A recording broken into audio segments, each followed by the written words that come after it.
Ça n'arrivera jamais. Quoi? De quoi tu parles, toi? Toi et Rachel, Quoi? ça n'arrivera jamais. De moi? Moi avec... De quoi? Pourquoi? T'as attendu trop longtemps, t'es dans la friend zone. Non. Moi je suis pas dans cette zone. Non, désolé. Non Ross, t'es le maire de cette zone.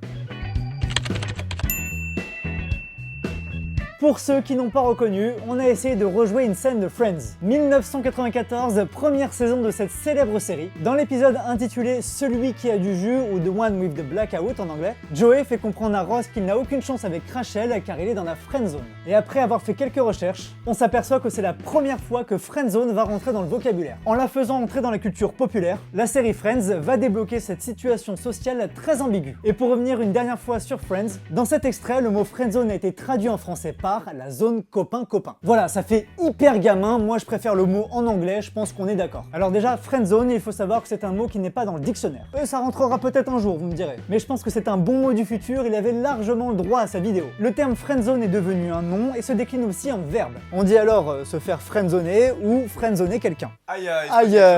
Bon, pas la peine d'avoir fait anglais LV1 pour traduire friendzone, mais au-delà de la traduction, la friendzone c'est le fait d'être ami avec une personne pour qui en réalité on a des sentiments un peu plus forts. Et ouais, c'est dur hein. Déjà, c'est rien de grave, hein. Ça peut nous faire souffrir certes, mais bon, ça nous est tous arrivé au moins une fois. Oui, même moi j'ai été friendzoné. Et faut le dire, c'est plus difficile à accepter quand on est un homme. Avouez-le les gars, on est d'accord. En fait, on voit ça comme un échec au moment de la séduction. C'est vrai d'ailleurs ça, à quel moment précis on dérive dans la friendzone. J'ai sélectionné 3 types de phrases qui prouvent que vous êtes dans la friendzone. Numéro 3, t'as vu, c'est drôle, à chaque fois les gens pensent qu'on est ensemble. Ah, ça fait mal ça. Numéro 2, t'es vraiment trop cool de me réconforter quand je me fais larguer, qu'est-ce que je ferais sans toi? Oh non, pas celle-ci. Oh. Numéro 1, t'es comme un frère pour moi. Voilà, celui-là c'était le classique et il marche aussi si vous êtes une fille évidemment. Bon, bien sûr, il y en a plein d'autres, mais quand une des 3 tombe, c'est mort. Vous pouvez oublier, vous serez jamais en couple avec cette personne. D'ailleurs, sortir de la friendzone, il y a rien de plus dur au monde. Obtenir la paix entre les peuples ou mettre fin au chômage sont plus faciles que sortir de la friendzone.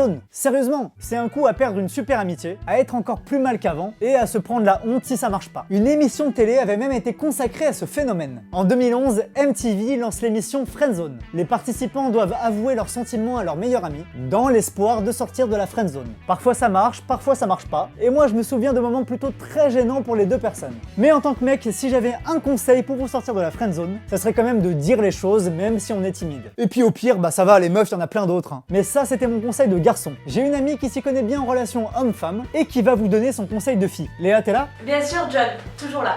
Est-ce que toi t'aurais un conseil de fille pour sortir de la friendzone? C'est vrai que sortir de la friendzone c'est assez complexe dans le sens où il faut réussir à perdre ce statut d'ami et c'est pas toujours évident.